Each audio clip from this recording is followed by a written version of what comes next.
A reading from the Gospel of John, chapter 10, beginning with verse 11, and it can be found in your pew Bibles on page 103, if you would like to read along. I am the good shepherd. The good shepherd lays down his life for the sheep. The hired hand, who is not the shepherd and does not own the sheep, sees the wolf coming and leaves the sheep and runs away, and the wolf snatches them and scatters them. The hired hand runs away because a hired hand does not care for the sheep. I am the good shepherd. I know my own, and my own know me. Just as the Father knows me, and I know the Father, and I lay down my life for the sheep. I have other sheep that do not belong to this fold. I must bring them also, and they will listen to my voice. So there will be one flock, one shepherd. For this reason the Father loves me, because I lay down my life in order to take it up again. No one takes it from me, but I lay it down of my own accord. I have power to lay it down, and I have power to take it up again. I have received this command from my Father. This is the word of God. Thanks be to God.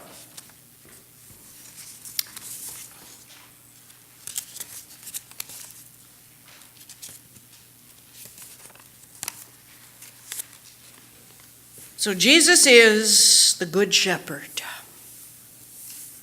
A good shepherd who lays his life down for the sheep. Obviously, this is speaking about Jesus and his death on the cross. But it is also a statement of relationship. The shepherd will look over the sheep and protect them at all cost. And the relationship is one of love. The sheep are loved and have value to this shepherd. Makes me wonder, how is it that we determine the value of somebody? If any of you have a life insurance policy, you know someone has determined how much you are worth. Perhaps more in death than in life. But there are other ways that are determined. Victim assistance funds, such as the one that was created, the Victim Compensation Fund post 9/11, and the one that's most recently being tapped into, the One Fund, following the bombing in Boston, puts a value on each person's life. Kenneth Feinberg was special master of both those funds and others. And he would get to determine how much each family member would receive. $250,000 was right off the top following 9/11 for pain and suffering. Another $100,000 if somebody were married, and another $100,000 for each child. And then the third category, the earning potential of each person, had they been alive. And that's where the disparity comes. How much is a person worth? That's putting it in monetary terms. How much is a person worth in action? Could be another question. On June 22nd, back in 1996, Keisha Thomas found out how much a person is worth. On that date in 1996, the Ku Klux Klan was planning a rally in Ann Arbor, Michigan. It was a well-publicized event, and so security fences were placed so that the Klan could be on one side with their things, and demonstrators against the Ku Klux Klan were on the other side demonstrating, carrying placards and saying they're not a city of hate. when all of a sudden, out of the crowd, there came a voice. There's a Klansman in our midst. He wasn't a Klansman. It was a mistaken identity as far as that goes, but he was a white man wearing a shirt with the Confederate flag across the front of it, and an SS tattoo, among other things, on his arm.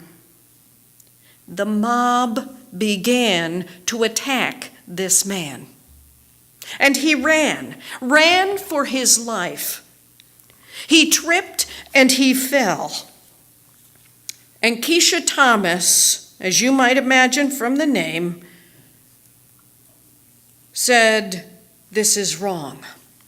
She placed her body on top of his to protect him from the blows of the people in the group. A black woman protecting a white man. She said, "I don't care if you never remember my name. What I care is that you know I did the right thing.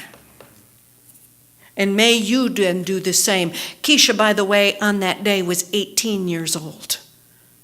18 years old, and willing to put her life in the way of harm for someone she didn't even know. Our everyday world attempts to cheapen life, especially when people are killed in vast numbers. It is hard to think of them as individuals. I'm currently reading, or have actually just finished, the book Unbroken. As I read about Louis's life and his close friends in war, I wonder how many others aren't even named.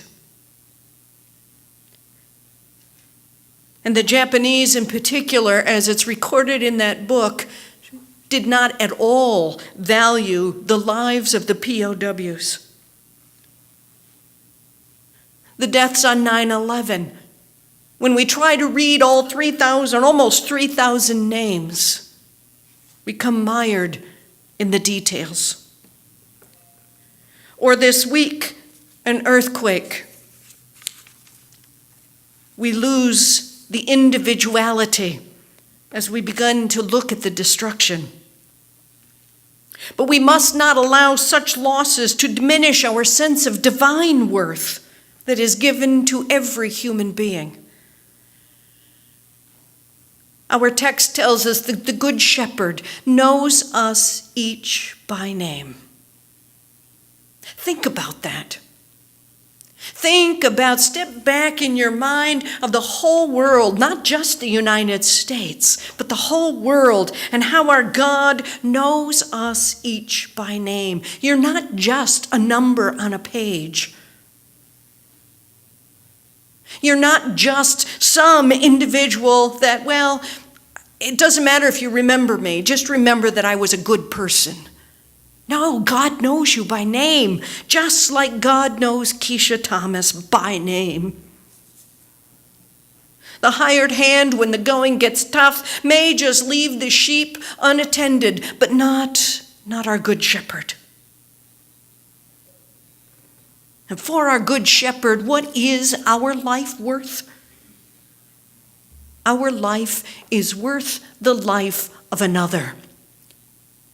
Jesus, who laid his life down upon his own accord, just as the gospel said, "I do so of my own accord. No one can do it for me. It's on my time, my power to give my life as I have chosen, and my power to give it up again."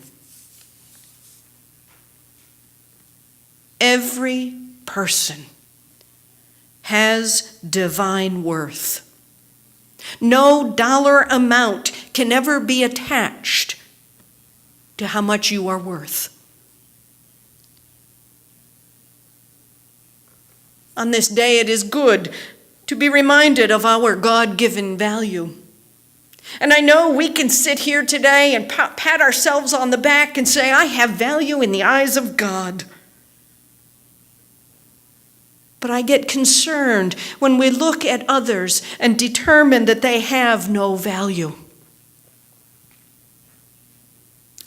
And so I ask you to pray this day for those whom you might determine have no or lesser value. I mentioned the Boston Marathon bombing and the young man who's on the receiving end of a sentence soon. What is the value of his life in our eyes?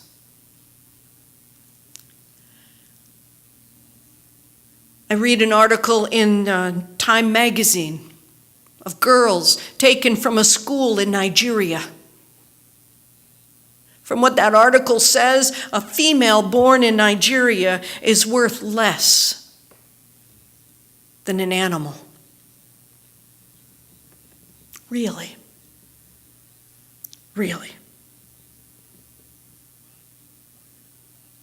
When we affirm our worth and the worth of those who are sitting near you, then we have every reason to work for justice and peace.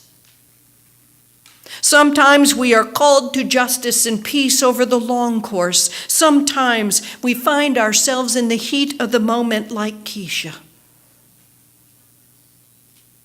But whenever we work for justice and peace, we are doing so because of the worth of the other.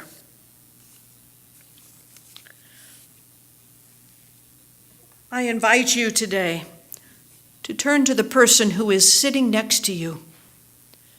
Look that person in the eye and assure them of their value and their worth, because our Good Shepherd tells us it is so.